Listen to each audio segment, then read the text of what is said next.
Judges 8.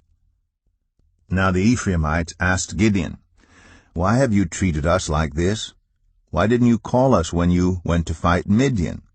And they challenged him vigorously. But he answered them, "What have I accomplished compared to you? Aren't the gleanings of Ephraim's grapes better than the full grape harvest of Abiezer? God gave Oreb and Zeeb, the Midianite leaders, into your hands. What was I able to do compared to you?" At this their resentment against him subsided. Gideon and his 300 men, exhausted yet keeping up the pursuit, came to the Jordan and crossed it. He said to the men of Succoth, "Give my troops some bread, they are worn out, and I am still pursuing Zebah and Zalmunna, the kings of Midian." But the officials of Succoth said, "Do you already have the hands of Zebah and Zalmunna in your possession? Why should we give bread to your troops?" Then Gideon replied, "Just for that, when the Lord has given Zebah and Zalmunna into my hand, I will tear your flesh with desert thorns and briars." From there he went up to Peniel, and made the same request of them. But they answered as the men of Succoth had. So he said to the men of Peniel, "When I return in triumph, I will tear down this tower." Now Zebah and Zalmunna were in Karkor, with a force of about 15,000 men.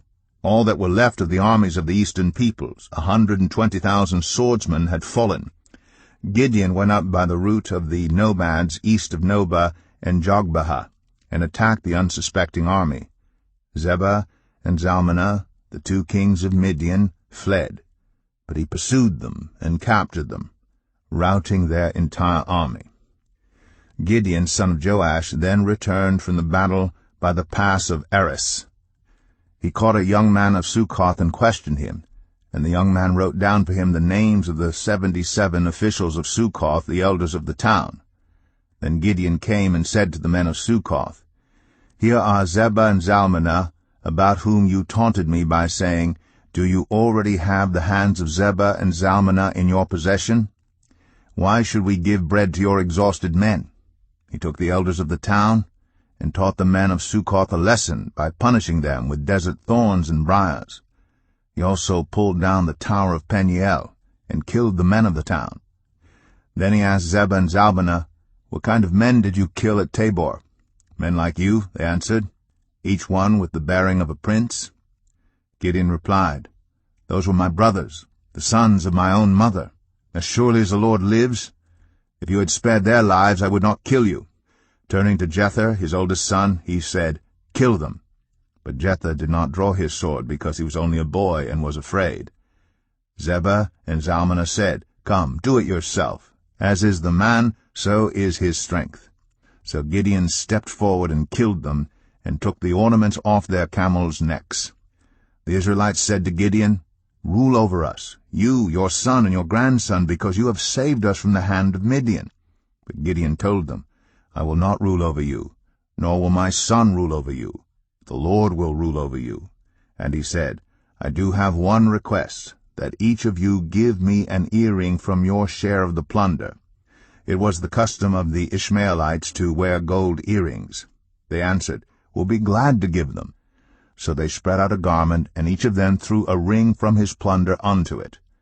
The weight of the gold rings he asked for came to 1,700 shekels, not counting the ornaments, the pendants, and the purple garments worn by the kings of Midian, or the chains that were on their camels' necks. Gideon made the gold into an ephod, which he placed in Ophrah his town. All Israel prostituted themselves by worshipping it there, and it became a snare to Gideon and his family. Thus Midian was subdued before the Israelites, and did not raise its head again. During Gideon's lifetime the land had peace 40 years. Jerubbaal, son of Joash, went back home to live. He had 70 sons of his own, for he had many wives. His concubine, who lived in Shechem, also bore him a son, whom he named Abimelech. Gideon, son of Joash, died at a good old age, and was buried in the tomb of his father Joash in Ophrah of the Abiezrites. No sooner had Gideon died than the Israelites again prostituted themselves to the Baals. They set up Baal-berith as their god, and did not remember the Lord their God, who had rescued them from the hands of all their enemies on every side. They also failed to show any loyalty to the family of Jerubbaal, that is, Gideon, in spite of all the good things he had done for them.